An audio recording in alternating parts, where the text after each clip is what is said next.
High everyone, welcome back to my channel. तर कपाट open केलं, स्टोल काढला आणि आता आम्ही चाललेलो आहे बाहेर आणि त्यासाठी मी अशी काही तयार झालेली आहे. तर आज आशिष आणि आम्ही दोघं जण चाललो होतो बाहेर आणि ते कुठं म्हणजे तर भुसावळला. आता काल आई आणि आम्ही गेलो आणि वाणाचं सामान आम्हाला आणायचं होतं, पण तिथे काहीच भेटलं नाही. शेवटी भुसावळला आलो आणि थोडंफार असं काही जे सामान जे मिळालं ते घेतलं. त्यानंतर माझं काम तर झालं, पण आशिष यांचं काम तर बाकीच होतं ना, त्यासाठी ते एका एजन्सीमध्ये गेले. त्यांनी त्यांचं तिथून जे काही सामान आहे ते घेतलं आणि मी असा काही बाहेर इथे वेट केला.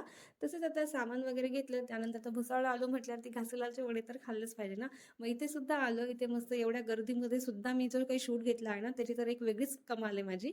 नंतर स्टूल पॅक परत केला आणि घरी जायला निघालो.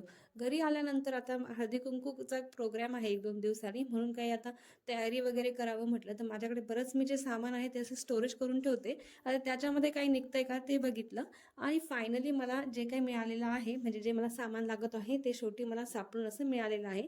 आणि ज्यात आहे हे असं सामान. जे काय आहे ते तुम्हाला लगेच मी आता दाखवते. तर हे जे सामान आहे तर ते डेकोरेटिव्ह आहे. म्हणजे डेकोरेशनसाठी लागणारं मला जे काही वस्तू असतात ते मी असे सांभाळून ठेवत असते. ज्यात मला हे फुलं मिळालेले आहे आणि हे मला वाटतं विदेशच्या जे दुसऱ्या बोरनानाचे आहे. तसेच त्याच्यासोबत हा एक पतंगसुद्धा मला मिळालेला आहे आणि हा पण मी त्याच्या दुसऱ्या बोरनानालाच बनवलेला होता आणि तो असा काही मी छान मस्तपैकी ठेवून दिलेला आहे. म्हणजे मी बऱ्याच वेळेस असे काही क्राफ्टमध्ये बनवत असताना ते छानपैकी मस्त ठेवत असते. तसेच इथून स्टारसुद्धा मी बनवलेले आहे आणि हे स्टार चक्क आश्वी ज्या फर्स्ट मंथचे आहे, म्हणजे आश्वी ज्या पहिल्या महिन्याची झालेली ती तेव्हाची आहे आणि ते सुद्धा असे छानपैकी मी स्टोअर केलेले आहे आणि असं जे सामान आहे ते नेहमीच उपयोगी होतं. मग ते परत करण्यापेक्षा मी असं छान त्याला ठेवून देत असते.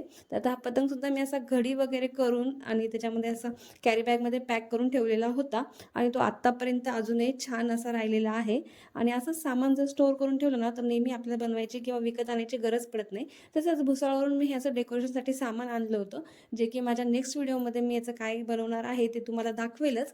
आणि तसेच आता असा होता आमचा दिवस. जर मग तुम्ही पहिल्यांदा जर चॅनल बघत असेल तर नक्की चॅनल सबस्क्राईब करा आणि आजचा व्हिडिओ आवडला असेल तर व्हिडिओला लाईक करा. भेटूया नेक्स्ट व्हिडिओमध्ये. तोपर्यंत बाय बाय.